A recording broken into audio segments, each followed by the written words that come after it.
परम पिता परमात्मा पूर्ण ब्रह्म सर्व सृष्टि रचन और कबीर परमेश्वर जी की असीम कृपा से उनकी प्यारी आत्माओं को ये सत संदेश सुनने को मिल रहा है।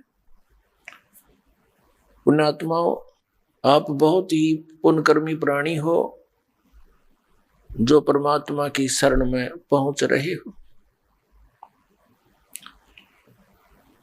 मनुष्य जीवन के उद्देश्य का सत्संग में आने से ज्ञान होता है। आप जी को वो सत्संग मिल रहा है जिसमें निष्कर्ष है सर्व सदग्रंथों का, और साथ में उन महापुरुषों ने जिन्होंने साधनाएं भी की, कठिन तप भी किए, लेकिन उनके साथ क्या घटनाएं घटी, वो किस प्रकार कष्ट उठाते रहे, भक्ति करके भी दुखी रहे। और साथ में फिर ये भी आपको बताया जाता है कि कौन सी साधना से आपके ये कष्ट मिट सकते हैं। केवल ये नहीं कि हम किसी के ऊपर घटी हुई उन घटनाओं को ही या उनके दुखों को या उनकी गलत साधनाओं को ही दिखाते हैं या उनका कोई छवि धूमिल नहीं करना चाहते। हम उस यथार्थ ज्ञान पर जमी हुई धूल को हटाना चाहते हैं जो युगों से जमी हुई है।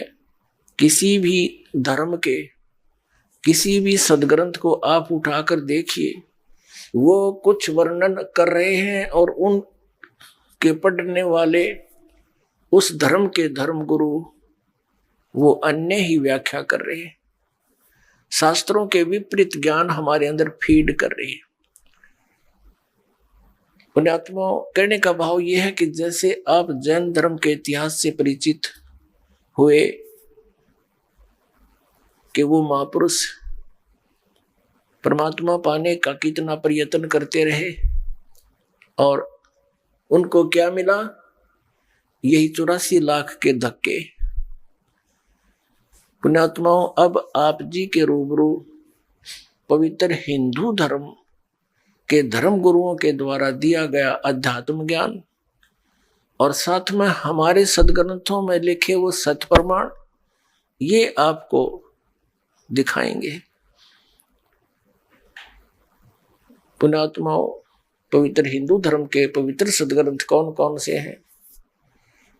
पवित्र चारों वेद, पवित्र श्रीमद् भगवत गीता, ये गॉड गिवन ज्ञान है, ये दोनों सदग्रंथ। बाकी शेष जो अन्य सदग्रंथ हैं, अन्य शास्त्र हैं, पवित्र 18 पुराण या कोई उपनिषद, ये किसी ऋषि विशेष का अपना अनुभव है। और इन पुराणों में यदि कोई वेद अनुकूल ज्ञान है तो वो वेदों का है, वो उसका उस ऋषि का नहीं है। अगर वो तो है, वो उतना तो वो सत्य है क्योंकि वेद ज्ञान है, और वेद ज्ञान गॉड गिवन है, परमात्मा दत्त है। और अन्य जो वेदों और गीता से ज्ञान नहीं मिलता, वो पुराण के वक्ता का, उसके घर का है, उसको हमें स्वीकार नहीं करना। अब एक वेद और है सूक्ष्म वेद, जिसे 5वां वेद कहा है।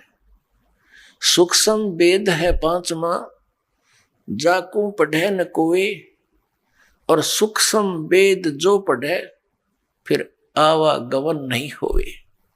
ये सूक्ष्म वेद की वाणी है। तो पुण्यात्मा, हिंदू धर्म के प्रवर्तक आदि शंकराचार्य जी माने जाते हैं। आदि शंकराचार्य जी का जन्म इस भारतवर्ष की भूमि पर हमारे लिए एक वरदान है। उनका उस समय आगमन हुआ जिसमें बौद्ध धर्म बहुत शीघ्रता से फैल रहा था। महात्मा बुद्ध कौन थे? जैसे आप जी को कई बार सुनाया है, दिखाया भी है, महावीर जैन जी का इतिहास यानी जैन धर्म का इतिहास। राजा ऋषभदेव जी से जैन धर्म का प्रारंभ हुआ। वो प्रथम तीर्थंकर माने जाते हैं। उनके पोते भरत के पुत्र मारीची ने उनसे दीक्षा प्राप्त की। उस समय केवल वेदों अनुसार साधना ही होती थी, इन 4 वेदों अनुसार। 5वां वेद को नहीं मानते थे। जो परमात्मा स्वयं आकर दान करते हैं, देते हैं, अपने मुख कमल से बोलते हैं, वो ऋषि महर्षि जो नकली हैं, वो यथार्थता से परिचित नहीं होते, वो परमात्मा के उस ज्ञान को हम तक नहीं आने दे रहे थे। अब दाव लगा अपना इस सूक्ष्म वेद को सुनने का। तो जिस कारण से उस मारीची वाले जीव ने जैसी भी वेदों अनुसार साधनाएं की, उसके कारण वो स्वर्ग में देवता भी बना, और फिर आगे चल के वो नरक में भी गया। 60 करोड़ बार गधा बना, 30 करोड़ बार कुत्ता बना, और भी बहुत से दुख उठाए, और केवल 80 लाख बार वो देवता भी बना। और फिर क्या बना? महावीर जैन बना।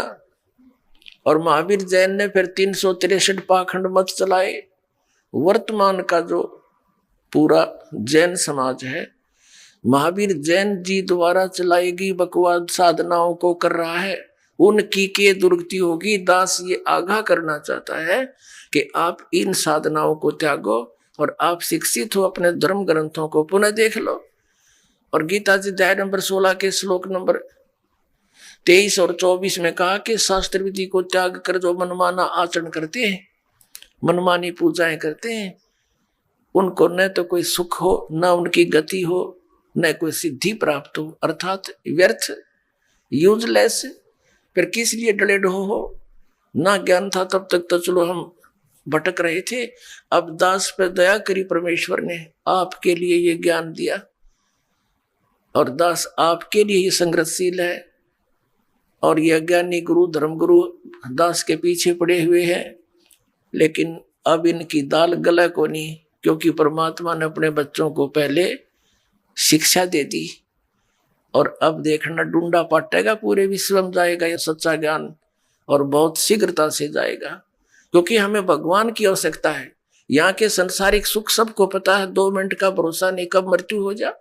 यहीं डले ढोकर यहीं छोड़कर चले गए, सारा जीवन नष्ट कर दिया हमने। तो अब हम दास उस प्रसंग पर आता है कि जिन धर्म गुरुओं को हम यथार्थ ज्ञान युक्त मानते थे, विद्वान मानते थे, उन्होंने क्या ज्ञान बताया और हमारे सदग्रंथ क्या बताते हैं, ये निर्णय दास कर रहा है। और इसके बीच में कोई अपने तरफ से कुछ मिलावट नहीं। जो सत साधना वो सदग्रंथों में लिखी है, और जिससे मोक्ष होता है वो सदग्रंथों में लिखा है। जिससे जीव के आने वाली आपदाएं कटती हैं, समाप्त होती हैं, वो भी सदग्रंथों में लिखा है। और उससे हटकर जो हम साधनाएं कर रहे हैं उससे कोई लाभ होने वाला नहीं, ये भी प्रमाणित कर रहा है। अब प्रसंग चल रहा है कि पवित्र हिंदू धर्म के धर्म गुरु आदि शंकराचार्य जी का उस समय जन्म हुआ जिसमें यह जैन धर्म बहुत फैल रहा था। और यदि उस समय आदि शंकराचार्य जी नहीं आते तो पूरा भारतवर्ष भी चीन की तरह नास्तिक हो जाता, कम्युनिस्ट बन जाता। अब चीन का नास्तिक होने का कारण क्या है कि महात्मा बुद्ध एक पुण्यकर्मी प्राणी थे, और वे विष्णु लोक से आए थे, स्वर्ग लोक से आए थे। अब जो स्वर्ग में सुविधाएं हैं उनको यहाँ कहाँ? आत्मा के अंदर वो कसक रहती है। घर त्याग दिया, राज त्याग दिया, और जाकर के बिहार में सटेट के गया नामक शहर के बाहर वट वृक्ष के नीचे उसने मनमुखी साधना शुरू की। काफी समय तक निराहार बैठा रहा, हाथ पैर हलने बंद हो गए, कंडम हो गया, मृत्यु के निकट पहुंच गया। किसी माई ने उसके मुख का खीर लगा दी कि यूं मरेगा। कई दिन हो गए कुछ खाया ना पिया, तो उसने धीरे धीरे वह चाटनी शुरू कर दी। पहले दिन 10-20 ग्राम, अगले दिन 50-60 ग्राम, तीसरे दिन आँख खुल गई और उठ कर चल पड़ा। और फिर उसने विधान बना दिया कि starvation could not lead to salvation, भूखा मरने से कल्याण नहीं होता। ये उसका अनुभव था। और पहले किसने कहा था तू हठ योग कर ले, वो भी तो तेरी अपनी ही सोच थी। तो इस प्रकार उसने क्योंकि पिछले पुनक्रम संस्कारी प्राणी ही परमात्मा की तरफ में घर भी त्याग देता है, और जो भी उसको कोई मार्गदर्शन कर देता वो साधना भी अवश्यमेव करता है। तो पिछले जन्म के पुण्यकर्मी प्राणी थे ये महात्मा बुद्ध जी। लेकिन भविष्य का चार्जर ठीक बनया नहीं, पिछली बैटरी तो डाउन होएगी एक दिन। पिछले पुण्य थे उसके, उस कारण से वो खूब वक्ता भी अच्छा था, उसके वचन में भी शक्ति थी, बहुत से लोगों को प्रभावित भी कर दिया। एक विशेष शरीर पर यदि कोई विशेष बाणा वेशभूषा बना लेता है समाज से हटकर, तो आम आदमी प्रभावित हो जाता है, बड़ा महात्मा होगा। और जब ये आए थे 3000 वर्ष पहले लगभग, उस समय तो और ब्लाइंड फेथ करने वाले प्रजाजन थे, तो उस पर बहुत विश्वास किया, उसकी बातों को सुन सुनकर सब बौद्धिष्ट होने लगे।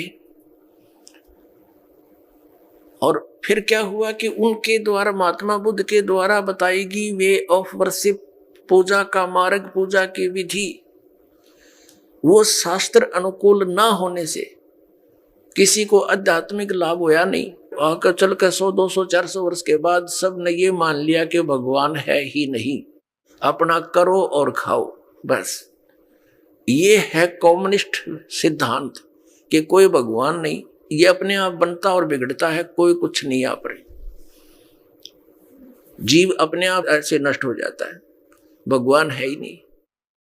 ये तो चलो उनके सोच है, बाकी यथार्थ ज्ञान इससे बहुत भिन्न है। उस समय जो महात्मा बुद्ध का जो बुद्ध धर्म फैल रहा था, आदि शंकराचार्य जी का जन्म हुआ, ये शिवलोक से आए थे, शिव जी के विशेष कृपा पात्र गण थे। ये केवल 32 वर्ष रहे थे और 32 वर्ष के अंदर ही इन्होंने 10 प्रकार के सन्यासी तैयार किए और 4 ऐसे मठ बना दिए, पीठ बना दी और उन पर निर्धारित कर दिए 4 अपने सुयोग्य शिष्य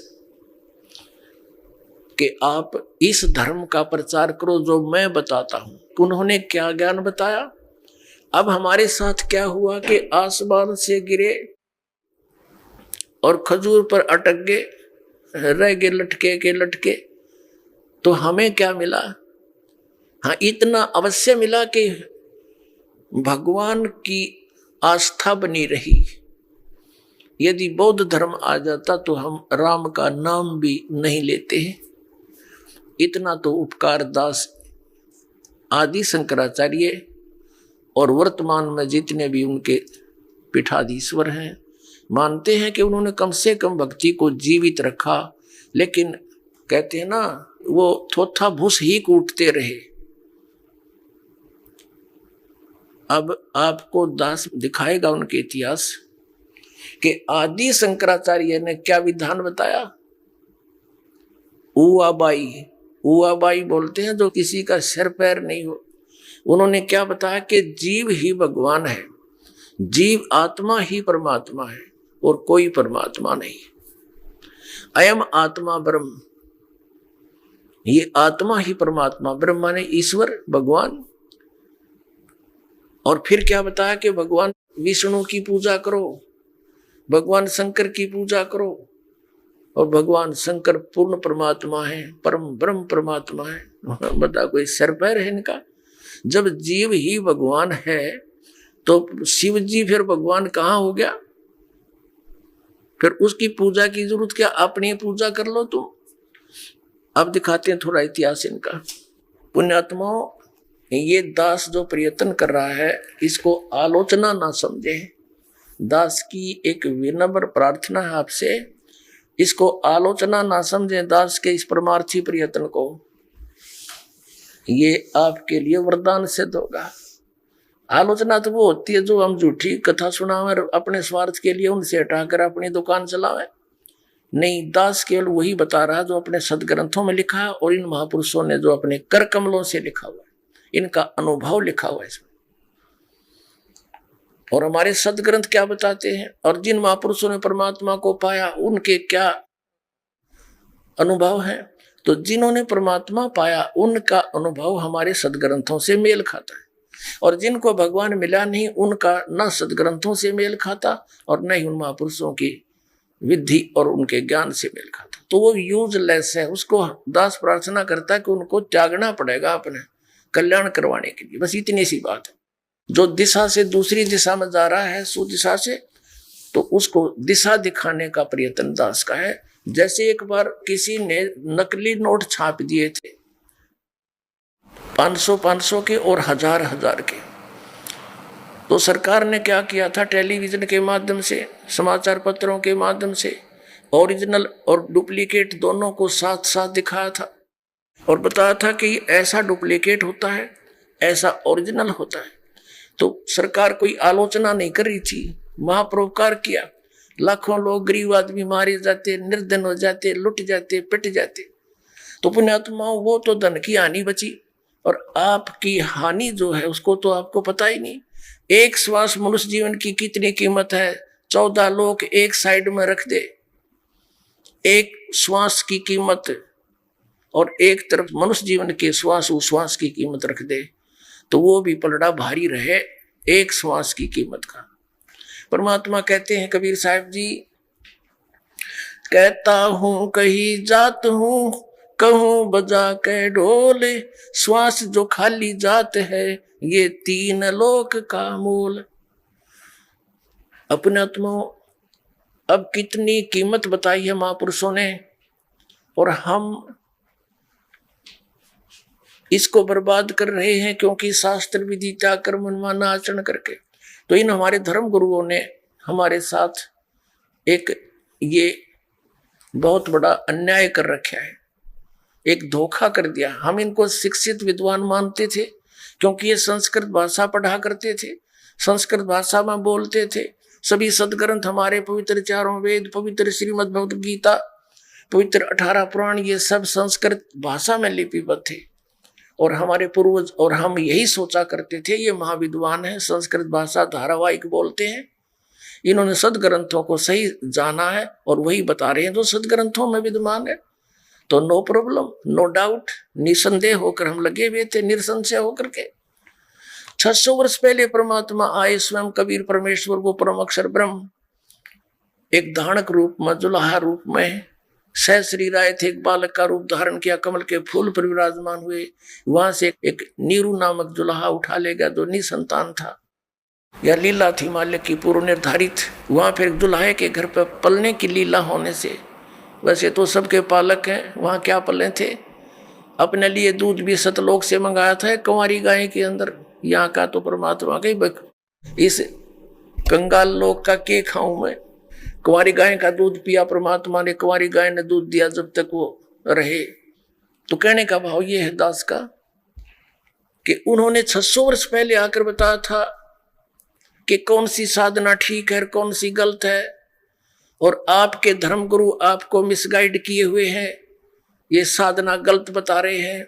हमारे धर्मगुरु क्या बताते थे कि इन श्री विष्णु श्री शिव जी की पूजा करो, ब्रह्मा जी को तो ये पूजने से मना ही करते रहे, और देवी देवताओं दुर्गा की पूजा करो, तीर्थ व्रतों पर भ्रमण करो। तो परमात्मा कहा करते थे, गुण तीनों की भक्ति में ये भूल पड़ो संसार, कह कबीर निज नाम बिना कैसे उतरो पार। 3 देव की जो करते भक्ति, उनकी कदे ना होवे मुक्ति। ये 600 वर्ष पहले कहा करते भगवान।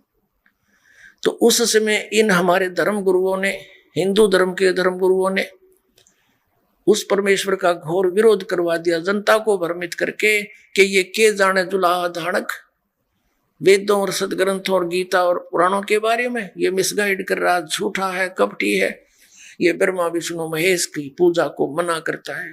परमात्मा कहा करते थे कि अब मैं तुमसे कहूं चिताई, गिरदेवन की उत्पत्ति भाई, माँ अष्टंगी पिता निरंजन, ये जमदारुण वंशन अंजन। पहले कीन निरंजन राई, पीछे से माया उपजाई, माया रूप देख अति शोभा, देव निरंजन तन मन लोभा। धर्मराय किन्ने भोग विलासा, माया को रही तब आशा। 3 पुत्र अष्टंगी जाए, ब्रह्मा विष्णु शिव नाम धराए। 600 वर्ष पहले परमात्मा ने कहा था कि ब्रह्मा विष्णु महेश के माता पिता बताता हूं, ये ज्योत निरंजन, ये सरपुरुष ब्रह्म, ये काल तो इनका पिता है, और यह अष्टंगी दुर्गा इनकी माता है। ये नासवान है ब्रह्मा विष्णु महेश, ये अविनाशी नहीं है।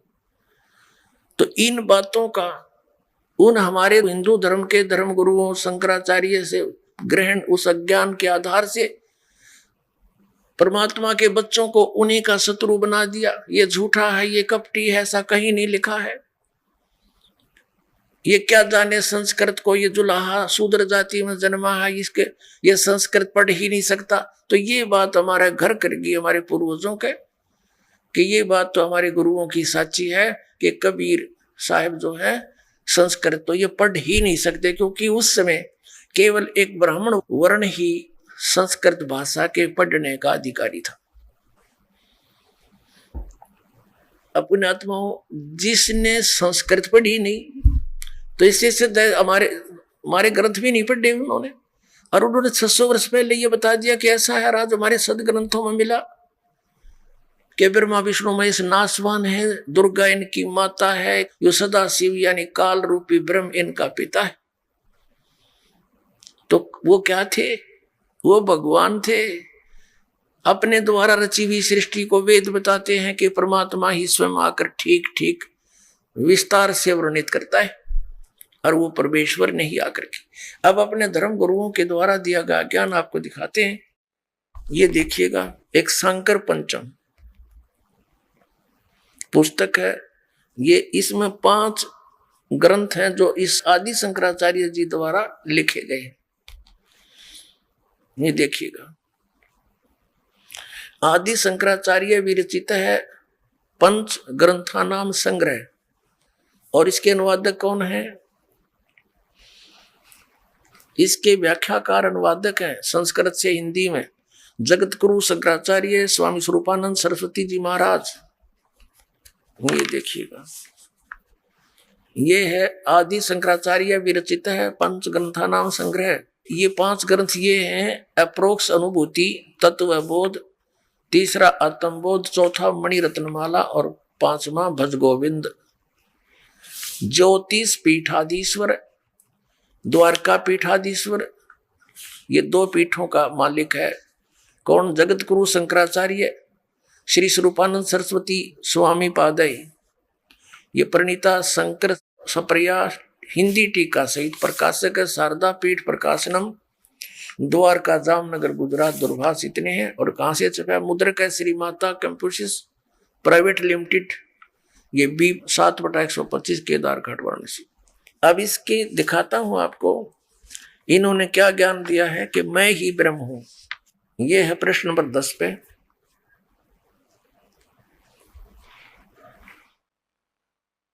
ये है ज्ञान का स्वरूप क्या है कि मैं सम शांत सचिदानंद स्वरूप ब्रह्म ही हूं। आत्म स्वरूप देह मैं नहीं हूं। अहम ब्रह्मो व अहम, वह ब्रह्म मैं ही हूं। ठीक, मैं स्वयं निराकार, निर्मल, अविनाशी, अवयव और निर्विकार हूं। सर्व रोग रहित हूं। मैं निरामय, निरामय माने भी निरोगी कहते हैं। अब आपको दिखाते हैं 45 और 46 पे। ये है अप्रोक्ष अनुभूति शंकर पंच के। इसके 111 श्लोक में क्या लिखा है? मैं ब्रह्म ही हूं। फिर क्या बताया है? ये 46 पृष्ठ पे 123 श्लोक में अहम ब्रह्मास्मि, अहम ब्रह्मस्मि का अर्थ है मैं ब्रह्म ही हूं। इस सदवृत्ति से जो परमानंद दायिनी निरालंब सतिथि होती है उसे ध्यान कहते हैं। आगे देखिएगा इनका भाव ये कहने का, ये देखिएगा, ये है 69 पृष्ठ पे तत्वबोध है इनका। ये तत्वबोध, जिस कर्म से संसार की उत्पत्ति हुई उसी कर्म से इसका विलय भी होगा। प्रकृति परिणित होते होते सब अंतिम परिणाम को प्राप्त हो जाएगा। तब सृष्टि और प्रलय का कर्म जो अनादिकाल से चला आ रहा है संपन्न होगा। संसार होता है, उसके बाद नष्ट हो जाता है। संसार का उत्पन्न होना, सृष्टि और विलीन हो जाना प्रलय कहलाता है। फिर क्या बताते हैं कि माया उपाधि वाले चेतन इसको ईश्वर कहते हैं। इस प्रकार उपाधि भेद से जीव ईश्वर भेद दृष्टि जब तक रहती है तब तक जन्म मरण आदि रूप संसार निवर्ती नहीं होती। यानी तो संसार नष्ट हो जाए तो ये एक हो जाए बस जीव और ईश्वर। इनका कहने का भाव ये है। इसलिए जीव ईश्वर में अभेद दृष्टि होनी चाहिए। आगे देखिए 71 पर ये क्या बताता है कि मैं स्वयं ब्रह्म ही हूं।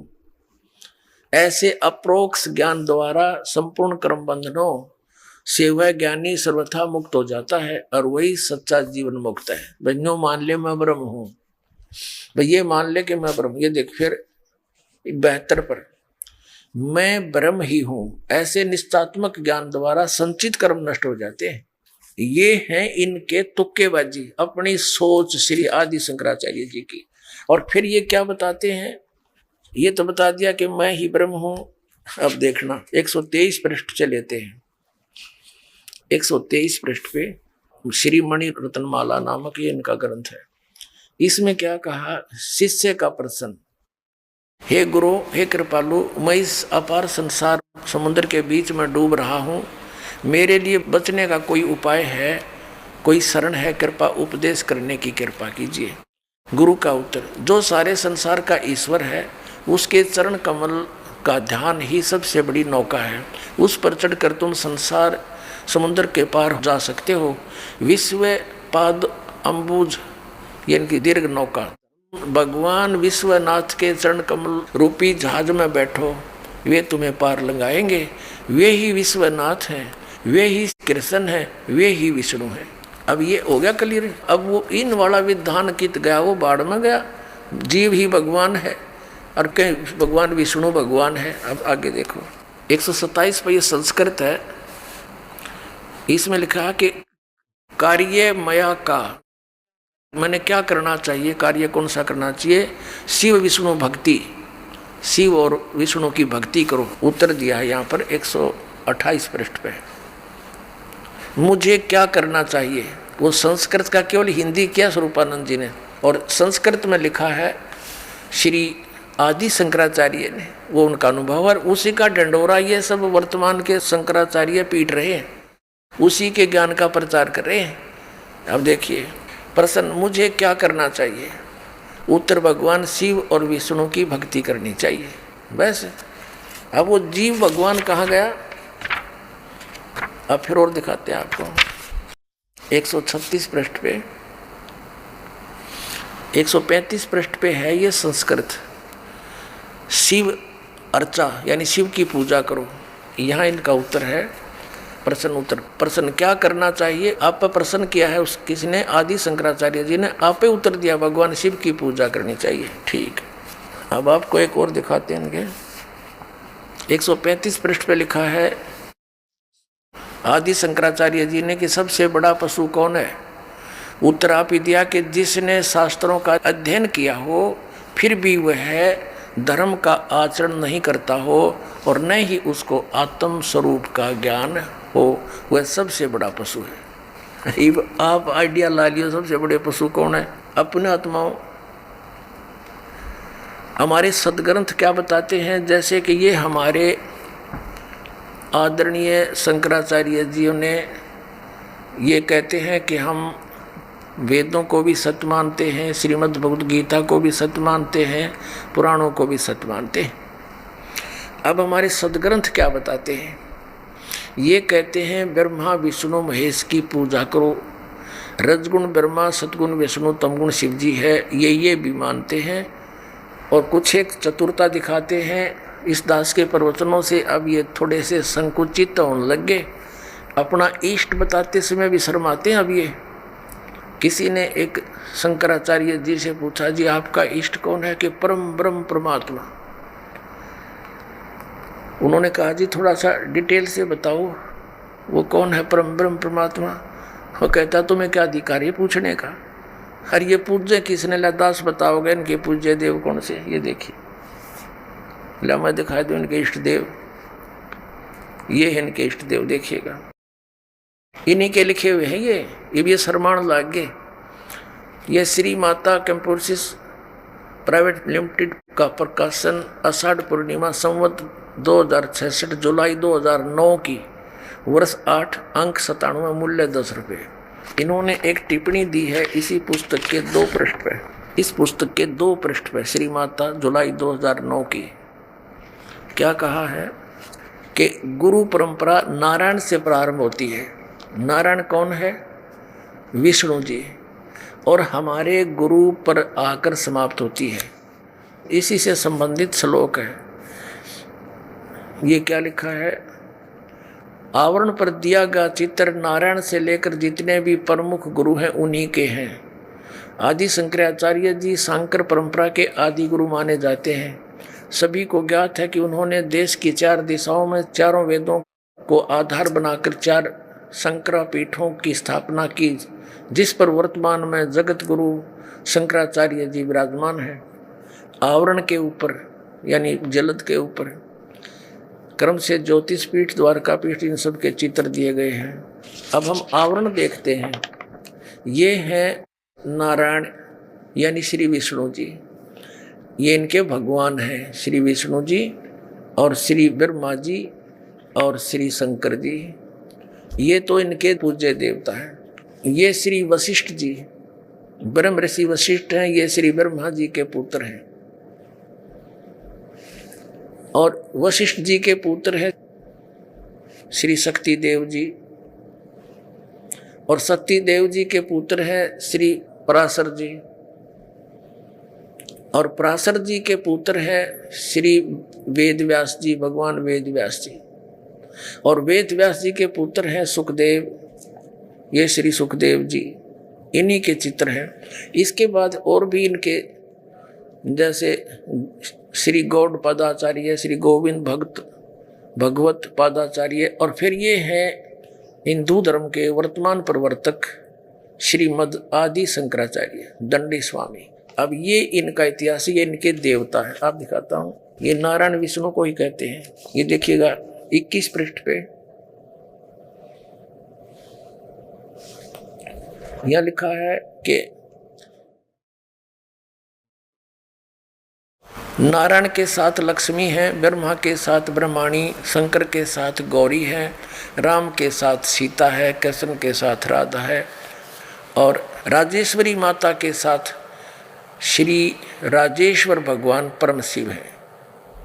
अब ये राजेश्वरी कौन है? तो दुर्गा होगी, और ये राजेश्वरी ये श्री भगवान शिव है। तो ये इनके पूज्य देवता हैं। अब आदि शंकराचार्य के बाद जो 4 पीठ बनाए गए, उनके ऊपर वर्तमान में कौन कौन महापुरुष, उनमें से एक हैं श्री स्वरूपानंद जी, जो 2 पीठों पर पीठाधीश्वर हैं। देखिएगा, ये है पुस्तक ज्योतिर्मय ज्योतिर्मठ, ये कोई पत्रिका है इनकी। ये कहाँ से छपी है दिखाते हैं आपको। ज्योतिर्मय ज्योतिर्मठ, जनवरी 2007। संरक्षक हैं अनंत विभूषित ज्योतिष पीठाधीश्वर एवं द्वारका शारदा पीठाधीश्वर जगत गुरु शंकराचार्य स्वामी स्वरूपानंद जी महाराज। संपादक, लेखक, संकलनकर्ता विष्णुदत्त शर्मा, अध्यक्ष आध्यात्मिक उत्थान मंडल दिल्ली। ये इनके प्रेरणा स्रोत हैं श्री सुबोधानंद ब्रह्मचारी जी। मुद्रक हैं फाइन प्रिंट एंड पैक्स, ये इनके परामर्श एवं सहयोग करता। प्रकाशक हैं अखिल भारतीय आध्यात्मिक उत्थान मंडल, 1/3234 गली नंबर 2, रामनगर तिवारी, मंडोली रोड, सादरा, दिल्ली से। अब इसके शुरुआत में देखते हैं, ये है श्री स्वरूपानंद जी के पैड के ऊपर लिखा है पूज्य श्री का संदेश। अनंत विभूषित श्री स्वामी स्वरूपानंद सरस्वती जी महाराज, ज्योतिर्मठ, बद्रिका आश्रम, हिमालय संचार यात्रा स्थान। ये यहाँ से अपने कर कमलों से लिखा है, नीचे लिखा है स्वरूपानंद सरस्वती, इनके हाथ का लिखा हुआ संदेश यहाँ छापा है। हमारे सांकर अद्वैत दर्शन के अनुसार भूत भौतिक प्रपंच के मूल में प्रकाश और विमर्श 2 पदार्थ हैं, जो मणि और उसकी प्रभा के समान परस्पर अभिन्न है। प्रकाश शिव और विमर्श उसकी शक्ति। पार्वती परमेश्वर या त्रिपुर सुंदरी या त्रिपुर सुंदर उन्हीं का अभिव्यक्त स्वरूप है। ठीक है, सीधा हो गया कि ये किसके पूजा करते हैं? पार्वती और भगवान शंकर की, शिव और पार्वती की। और यहाँ पर इनका देखिएगा, ये पार्वती जी की पूजा करते हुए और इनकी मूर्ति के साथ सुशोभित हैं श्री स्वरूपानंद जी सरस्वती जी। अपने आत्माओं ये दास क्या बताना चाहता है, ये देखिएगा। श्री स्वरूपानंद जी अब शिवलिंग की पूजा कर रहे हैं, ये पृष्ठ 50 पे इसी पुस्तक के।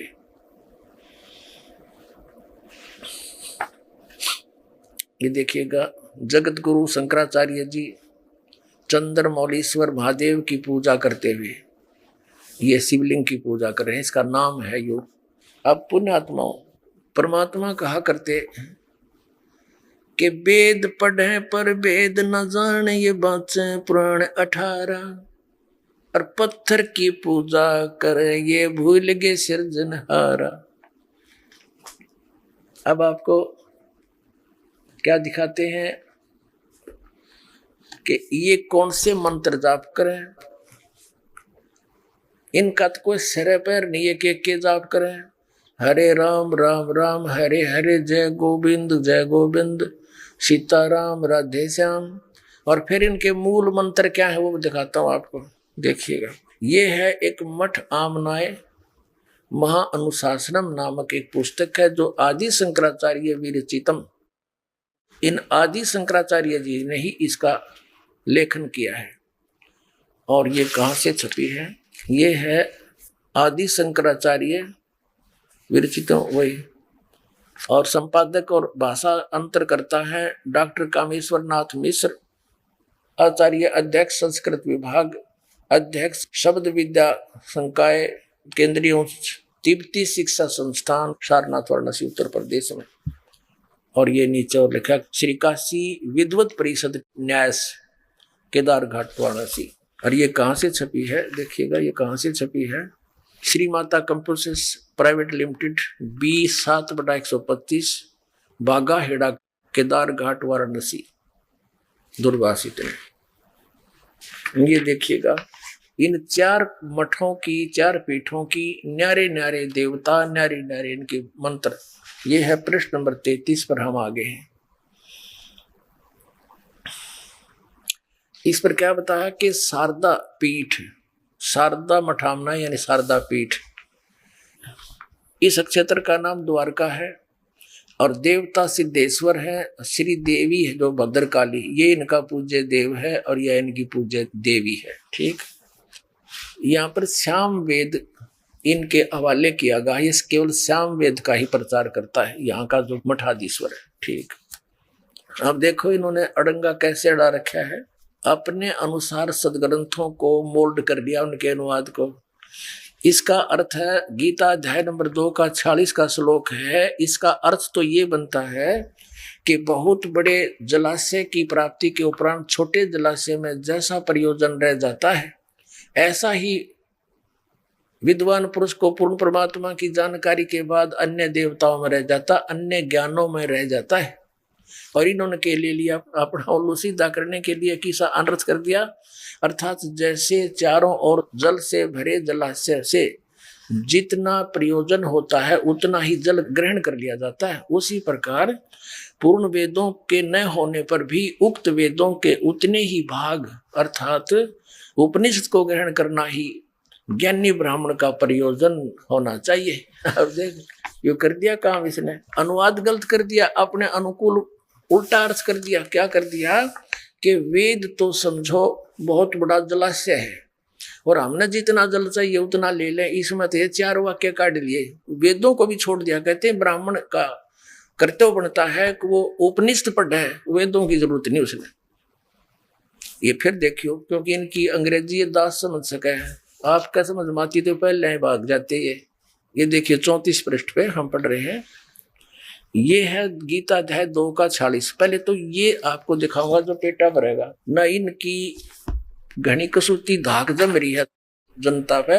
अकीदत विद्वान न पढ़े थे, ये केवल भाषा जाने थे संस्कृत, और थारा इनके पास खक अध्यात्म ज्ञान थे, शून्य था इनका। देखिएगा श्रीमद् भगवत गीता, गीता प्रेस गोरखपुर से प्रकाशित है, जयदयाल गोविंद का इसके अनुवादक है।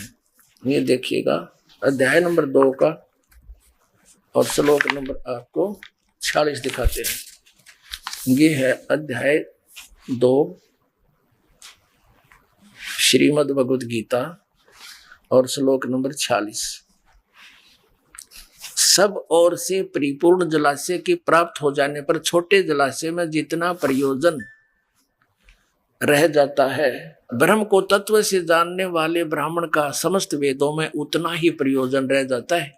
अब गीता तो क्या बता रही है, पवित्र ग्रंथ के जैसे बहुत बड़े जलाशय की प्राप्ति के उपरांत छोटे जलाशय में जैसा आस्था रह जाती है, जैसे एक छोटा जलाशय होता है जिसमें ये पता है कि 1 वर्ष वर्षा ना हुई तो वो जल सूख जाए उसका, और उस पर आश्रित जितने मानव प्राणी है वो भी दुख का सामना करेंगे, वो भी साथ नष्ट हो जाएंगे।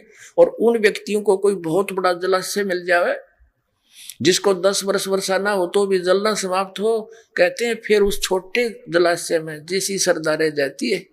ऐसे ही पूर्ण परमात्मा के तत्व ज्ञान की प्राप्ति के बाद अन्य ज्ञानों में जैसी आस्था रह जाती है, यानी अंडरस्टूड है, जिसने ऐसा जलाशय मिल गया 10 वर्ष वर्षा ना हो तो अभी जल समाप्त नहीं हो तो तुरंत त्याग कर उसको तुरंत पहुंच जाएगा वहां पर।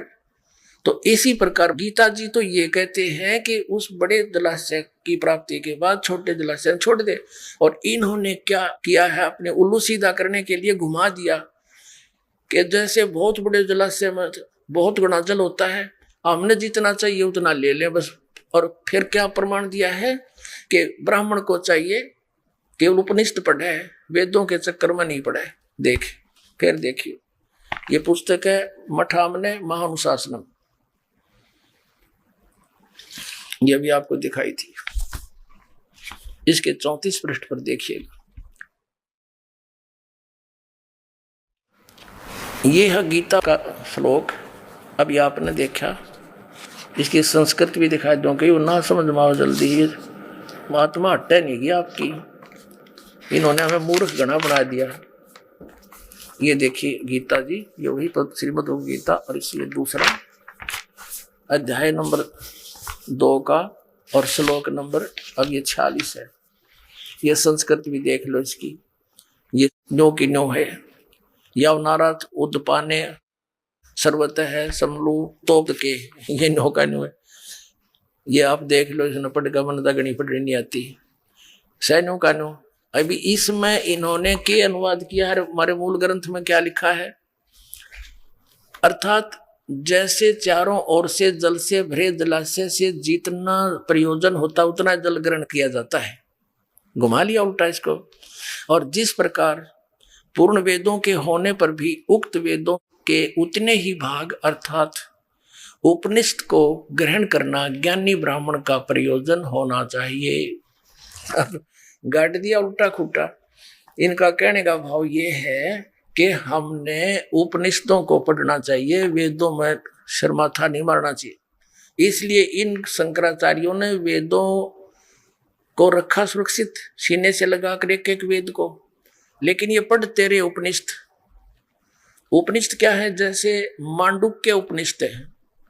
अब मांडुक नाम के एक ऋषि थे, उन्होंने जैसा वेदों को समझा, फिर अपना अनुभव किया साधना करके, जो उसका अनुभव था उसने लिख दिया उसमें, वो मांडुक के उपनिषद हो गया।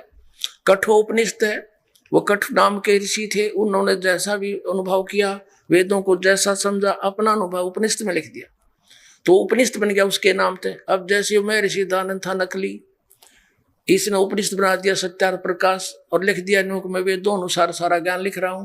तो वेद पढ़ना छोड़ दिया लोगों ने, सत्यार्थ प्रकाश पढ़ना शुरू कर दिया। अभी तो शुक्र है समय पर इसकी पोल खुल गई, ना तो ये उपनिषद में आ जाता कुछ दिनों के बाद। तो ये आगे देखना भी इससे आपको कितना इनकी इन शंकराचार्यों की ये जो विद्या का ज्ञान होगा, देखिएगा। अब हम 34 पृष्ठ पे पढ़ रहे थे कि ब्राह्मणों को चाहिए कि उपनिषद पढ़े, ये उनके भाग हैं उपनिषद। अब 35 पे क्या बताया इन्होंने, शारदा द्वारका पीठ के बारे में हम पढ़ रहे हैं। इसका महावाक्य है तत्वमसि, तत्त्वमसि, जिसका उल्लेख सामवेद अंतर्गत एक छांदोग्य उपनिषद है, छांदोग्य उपनिषद है, उसके 6 का 8वां अध्याय 6 का 8वां श्लोक है। ये इस उपनिषद से ले रखा। छंदोग्य उपनिषद क्या, तत्वमसि, यह जीवात्मा और परमात्मा के अभेद का बोध कराता है। यानी तत्वमसी का अर्थ है परमात्मा ही जीवात्मा है, जीवात्मा ही परमात्मा, ये भेद कराता है। यह सरलार्थ भी किया है कि जो तत्वमसी है, इस तीन पदात्मक महावाक्य रूपी त्रिवेणी संगम में तीर्थ की भावना से स्नान करता है जो व्यक्ति, अर्थात तत्त्वम पदों का शोधन करके महावाक्य के लक्ष्य अर्थ के चिंतन में तल्लीन रहता है, उसे तीर्थ नाम से कहा जाता है तत्वमसी। यानी ये जीव ही ब्रह्म है, आत्मा और परमात्मा के अभेद का बोध कराता है। आगे देखो, अब आपको दिखाते हैं गोवर्धन मठामनाए, गोवर्धनपुरी। यहाँ देखिएगा, इसका क्षेत्र पुरुषोत्तम है, भगवान जगन्नाथ इसके देवता हैं और देवी विमला है, ठीक है। और इसका महावाक्य क्या है? यहाँ का महावाक्य है प्रज्ञानम ब्रह्म। ये ऐत्रेय उपनिषद का अध्याय 5 का 3रा मंत्र है। उपनिषद से ले रखे इन्होंने, ये ऐत्रेय उपनिषद से ले रखे, ये ऐत्रेय उपनिषद लिखा हुआ स्पष्ट। इनके भगवान भी न्यारे न्यारे, इनकी देवी भी न्यारी न्यारी, और इनके मंत्र भी न्यारे न्यारे। ये कहाँ से है? यहाँ पर ऋग्वेद का पाठ होता है, यहाँ के नाम ऋग्वेद का ही पठन होता है ओनली। अच्छा, अब हम आगे चलते हैं। ये ज्योतिर्मय ज्योतिर्मठ, ज्योतिर्मठ आमनाए, जिस पर वर्तमान में शंकराचार्य श्री स्वरूपानंद जी पीठाधीश्वर है। अब 3रा आमनाए उत्तर दिशा में है, ज्योतिर्मठ है, इसका दूसरा नाम श्रीमठ है। यहाँ का देवता भगवान नारायण देवता है, देवी पूर्णागिरी है। अच्छा, ये हम 40 पर पढ़ रहे थे, 40 पे, अब 41 पे आगे हैं। यहाँ का जो महावाक्य क्या है? महावाक्य है अयम आत्मा ब्रह्म। ये मांडुक्य के उपनिषद का 2रा अध्याय चलिया है। यह आत्मा ब्रह्म है, यह आत्मा ही भगवान है, इसका ये अर्थ है।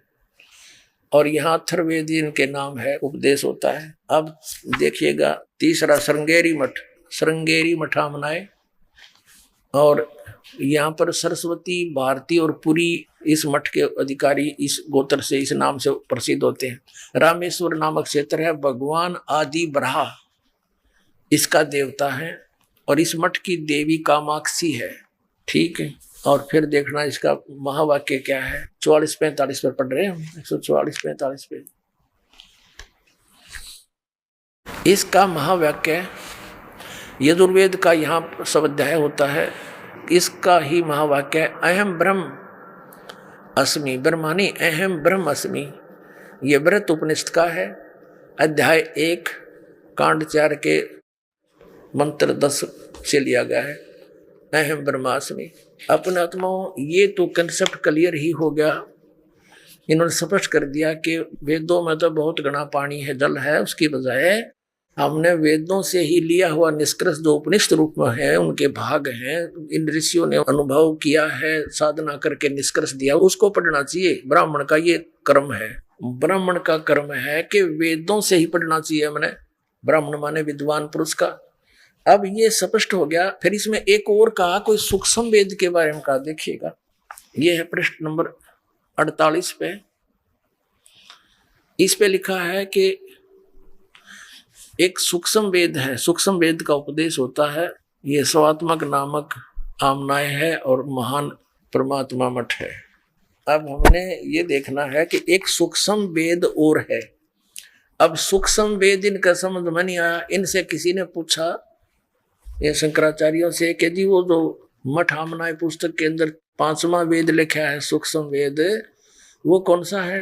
कोई तो कहता है वो महाभारत है, और कोई कहता है वो श्रीमद् भगवद गीता है। अरे महाभारत भी वेद है, इसमें तो ऐसा पढ़ के भी आदमी ना किसी के अंदर भगवान की आस्था हो, वो विनाश हो जा।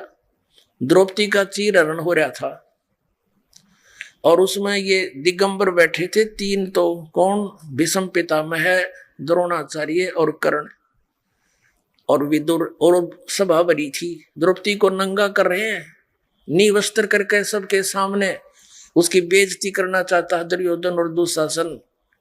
उस समय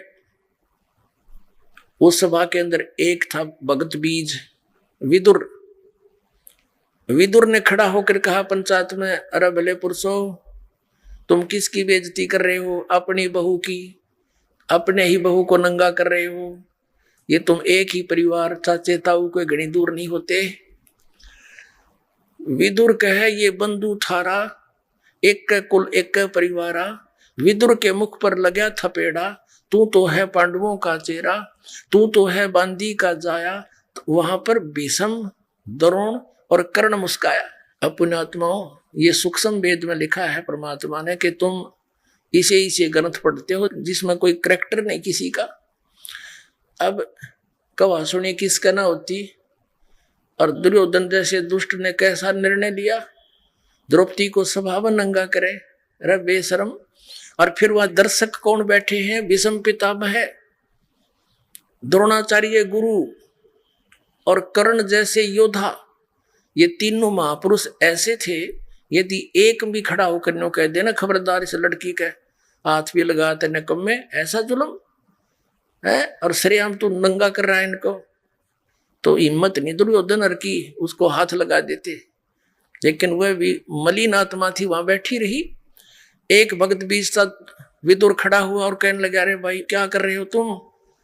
विदुर कहे ये बंधु थारा, आपका भाईचारा है, एक कुल एक परिवार। इस निर्णायक बात करने से दुशासन ने थप्पड़ मारा अपने चाचा के, विदुर के, और कहा कि तू तो है पांडवों का चेहरा। विदुर के मुख पर लगा थपेड़ा, तू तो है पांडवों का चेहरा। इनका चमचा है, इन्हें की और बोलता है हमेशा। और तू तो है बांदी का जाया, यानी उसको एक व्यंग कस दिया कि तू तो बांदी का उत्पन्न हुआ, तेरी तो हीन भावना है, तेरी मति मलिन है तू।